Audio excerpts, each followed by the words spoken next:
TBI cases are particularly challenging, and so I want to give you an overview and my thoughts in regards to doing those cases in a way that sort of combines both the claims aspect with handling the software issues, and we're going to cover that tomorrow in much more detail, but how you combine that with the narrative format to address the different issues that pertain to TBI, also addressing in your demand letter some of the most common defenses that you will run into. So I wanted to start out by talking about how do you prepare for the demand. And one of the things that we know from looking at the way that insurance companies have to evaluate cases along the process of the claim is the reserve process.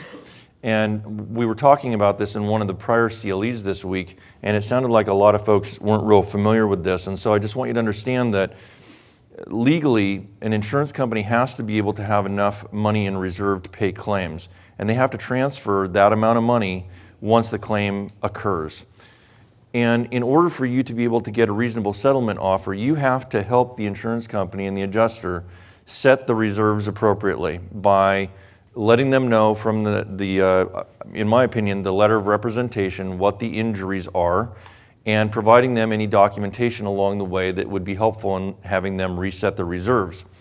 Now, I've done a number of interviews on former claims adjusters and supervisors over the years, and I just did one this last week with somebody who had left Progressive after many years. That person told me that in some companies, including hers, they are limited by the amount that they can go up in reserves by only about $5,000 per time. So it's very important right from the beginning that you ensure that the insurance company understands that if you're handling a TBI case, that you are handling a TBI case and what symptoms potentially the person has during your letter of rep. That way they understand. Now, if you have any of these records or if you get these records along the way, I think it behooves you to end up sending these in. Part of the reason why is because each adjuster has a certain amount of authority level, and as the claim becomes worth more, it may get kicked up to different adjusters, and you may have experienced that over the course of your career, that these claims start to move up as the insurer starts to understand that the value is more. So if there's a neuropsych that has findings of TBI, you'd want to send that in before you send in your demand letter. Advanced imaging reports if they're positive, neurology or other specialist reports if positive, endocrinologist if you've got an endocrinology issue involved in the case,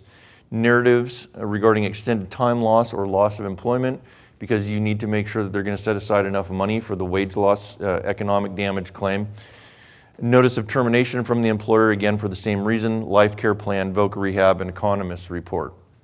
And you want to make sure that you get all these things into the adjuster before you send in your demand letter. Now that doesn't mean you should be sending in all of the records. You want to make sure that you're picking and choosing. Part of the reason why I suggest that to you is because I want you to send out a single demand letter with all of the records, and this is really important, I'll stress it this weekend, so that the adjuster doesn't make an initial assessment and then get penalized, because they will in some cases at some insurance companies, get penalized for resubmitting a Colossus or a claims outcome advisor / LNAV